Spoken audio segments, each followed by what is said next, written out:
Hi there. So this is an Umberto Ceccherini mandolin.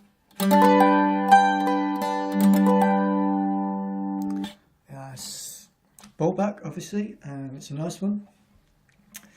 It has Ceccherini's characteristic double top. So there is a second suspended soundboard beneath this one, and he did two variations on that. Some went the whole length from here all the way back to the tailpiece, and this one has a short one, so the it's just across this section here that you have the second soundboard. So it's more like the Verzi that Gibson used, but the difference is this one's suspended in four corners, whereas the Verzi is suspended in the middle. So it's a nice old instrument. It's needed very little work by me. The fretboard has been re-levelled, refretted. The bridge is new. The old bridge had gone walkabout. So this is a replica of the bridges that Ceccherini used originally, and it's got a metal saddle on there.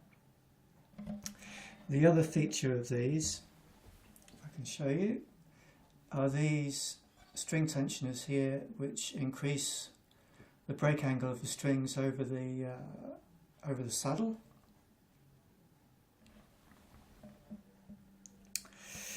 And the other thing this has had is a little bit of cosmetic work.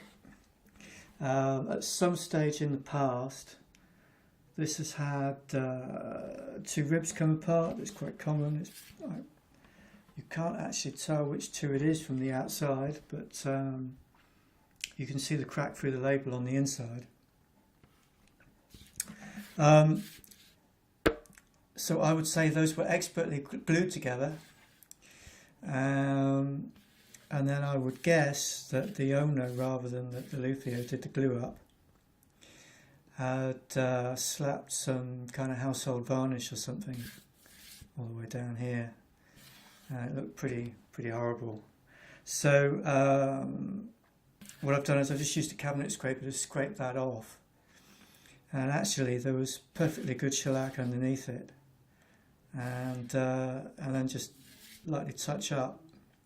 So the bowl hasn't been refinished by any means. It looks fairly glossy because I've touched it up, but it retains all of the wrinkles and the cracks and the patina and everything that it had before. It's really just, there was a few bare spots where I'd scraped off the varnish or whatever it was. But other than that, yeah, so it's a nice mandolin, this. And the other feature of these has is the metal nut. Also these enclosed and engraved tuners, which are rather nice and work very well. So as you'd expect after a refret, it plays very nicely everywhere.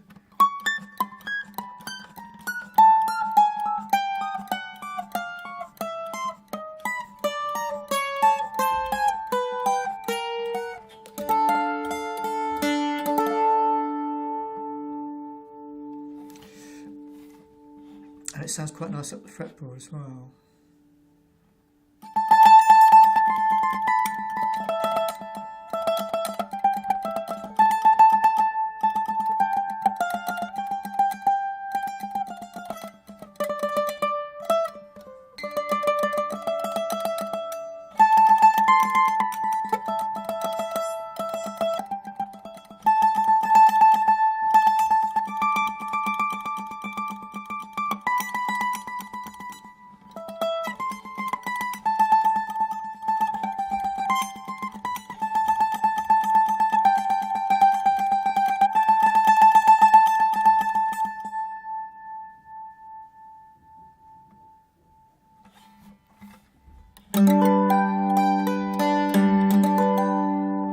So, to be honest, I wouldn't like to say what effect that second soundboard has, whether it's positive, negative, or not much difference. But